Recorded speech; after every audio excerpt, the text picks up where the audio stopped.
감기약이 한 10가지 종류 정도를 이제 좀 미리 다려놓고 있습니다. 이제 사람의 체질과 증상들에 따라서 좀 각각 이제 쓰는 것들이 좀 다른데요. 이제 그 10가지 이제 감기약이 항상 저희 이제 한의원 그 대기실에 쇼케이스에 이렇게 있습니다. 그러다 보니까 이제 감기 기운이 싹 온다 싶으면은 그 중에서 어느 것을 오늘은 먹어야겠다 이제 골라서 딱 먹고 나면은 이제 살짝 오다가도 이제 바로 이렇게 사라지는 거죠. 이제 그런 처방들이 뭐 그냥 이제 있는 것들이 아니고 사실은 한의사가 이 한의학이 감기에 매우 좀 이 정통합니다. 그 한의학 고전 중에 가장 유명한 책들 중에 하나로 이제 상한론이라고 있습니다. 이제 상한론은 말 그대로 상한, 그러니까 한에 상했다. 결국 이제 이 감기에서부터 이제 출발한 건데요. 예전에 그 옛날에 이제 병들은 아무래도 이런 감염성 질환들, 특히나 이제 감기에서부터 비롯된 감염성 질환들이 많기 때문에 이에 대한 연구와 데이터들이 누적이 된 것들 바탕으로 해서 지금도 한의사들은 아무래도 이제 감기 질환들에서 훨씬 더 이제 다른 분들보다 훨씬 더 좀 잘 이겨낼 수 있을 것 같습니다. 체온이 좀 낮은 사람들 이야기를 하셨는데요. 체온이 좀 낮다라는 건 내 몸에서 그만큼 대사가 떨어져 있다라는 이야기입니다. 그래서 대사가 떨어지면 아무래도 면역력 자체도 그만큼 활성화가 되어 있지 않겠죠. 그래서 그런 분들은 좀 몸을 따뜻하게 해주는 것들이 필요하겠고요. 저희 한의원에 얼마 전에 오셨던 할머니십니다. 할머니신데 감기 때문에 오셨어요. 감기 때문에 오셔서 그럼 아까 말씀드렸던 이제 그 10가지 상병 중에서 어떤 거를 써볼까라고 이제 생각을 하고 이제 문진을 하는데 언제부터 감기가 있으셨어요? 라고 했더니만 3개월이 됐다고 하시는 겁니다. 3개월이 된 건 감기가 아니죠. 우리가 흔히 그런 이야기를 하잖아요. 감기는 뭐 약을 먹으면은 2주, 안 먹으면 14일 걸린다. 그런 이야기들을 하는데 감기는 일반적으로 그렇게 오래 가지 않습니다. 좀 빠르게 끝나는데 그것이 그렇게 오래 간다라고 하는 거는 감기가 더 이상 아니라 오히려 이제 다른 병으로 넘어갔다. 또는 다른 기저질환이 있다라고 보는 것이 맞겠고요. 다만 이런 부분에 있어서도 당연히 면역력을 갖다 봐야 되는 거죠. 우리가 면역력이 떨어져 있으면 감기가 계속 이렇게 만성화된 만성염증의 형태로 이제 나타나게 되는데요.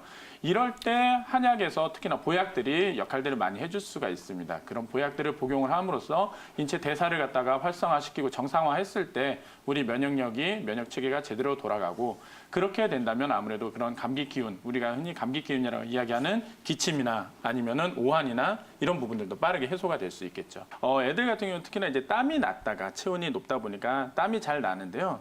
땀이 났다가 식으면서 또 감기에 걸리는 경우들이 많이 있습니다. 그쵸. 그러다 보니까 애들을 이제 키우는 집에서는 뭐 다른 것도 여러 가지 신경 쓸 것들이 많겠지만 특히나 애들의 옷을 좀 자주 갈아입히는 것, 옷이 축축해질 것 같으면 바로바로 좀 갈아입히는 것들에 대해서 꼭 이야기를 좀 하곤 합니다. 감기에 걸려서 사우나를 가서 이제 좀 빨리 나아야겠다 싶어서 사우나 가서 땀을 쭉 뺀 거예요. 그러고 나서는 감기가 더 심하게 온 겁니다. 그래서 땀이 줄줄 새는 이제 그런 상황이었는데 뭐 다행히 이제 치료를 하고 좋아졌긴 했지만 우리 이제 아까 이야기 드렸던 상한론에서는 감기에 걸렸을 때 사람의 체질을 2가지로 좀 나눠서 이야기를 합니다. 실한 사람들과 허한 사람들이 있는데요. 실한 사람들은 아무래도 이제 그러니까 우리 피부가 아무래도 단단하고 하다 보니까 이렇게 들어온 것들을 밖으로 땀으로 빼주는 것들이 도움이 되고요. 반면에 허한 사람들 같은 경우는 피부가 단단하지 않고 이제 사기가 그만큼 쉽게 침투합니다. 이런 사람들 같은 경우는 감기에 걸렸을 때 식은땀처럼 이렇게 나는 경우들이 있는데 이런 분들이 만약에 사우나 가서 땀을 뺀다 그러면은 허한 가운데 더 내놓기 때문에 아무래도 더 허증이 심해지고 그러다 보면 감기가 더 심하게 걸릴 수 있습니다. 그래서 이러한 부분들은 아무래도 임의로 하기보다는 가까운 한의원에 가셔서 빠르게 진단을 받으시고 거기에 맞는 어떤 생활관리법까지 티칭을 받으시는 것들이 좋을 것 같습니다. 원장님이 생각하실 때는 어떤 증상이 의심되시나요? 앞서서 이제 뭐 다들 말씀을 해주셨지만 사실은 이제 어깨라는 구조는 좀 상당히 좀 독특한 구조입니다. 여러 근육들이 복잡하게 얽혀 있기도 하고요. 또 이제 볼 소켓 구조라고 해서 이제 어깨 같은 경우는 관절의 가동성이 높기 위해서 그만큼 또 불안정하거든요. 이런 식으로 이제 살짝 걸쳐져 있는 이제 상태라고 생각을 하면 됩니다. 그래서 이렇게 이제 팔뼈가 움직이고 이게 이제 어깨뼈인 건데요. 이렇게 움직이는데 이 어깨뼈도 같이 이렇게 슬라이딩하면서 움직여야 됩니다. 그래서 이 두 관절이 같이 움직여서 팔이 이렇게 올라가는 형태가 되어야 하는데 이 중에서 이제 어깨뼈의 슬라이딩이 제대로 되지 않으면은 이 팔로만, 그러니까 팔뼈만 이렇게 움직이게 됩니다. 그러다 보면 아무래도 위에 가서 툭툭 걸리게 되죠. 이 상황이 오래 되게 됐을 때 여기 이제 반복적으로 염증들이 생기게 되는데요. 그러다 보면 이제 나타나는 게 이 앞쪽의 통증들 그리고 이 가쪽의 통증들 이렇게 이제 문제들이 될 수가 있습니다. 이걸 이제 초음파로 보면요, 이 점액낭에 염증들이 보이는 경우들도 있는데요. 이제 이런 경우에 이제 우리가 어깨를 움직일 때 소리가 난다든지 해서 이걸 이제 우리가 어깨 충돌 증후군이라고 이야기를 합니다.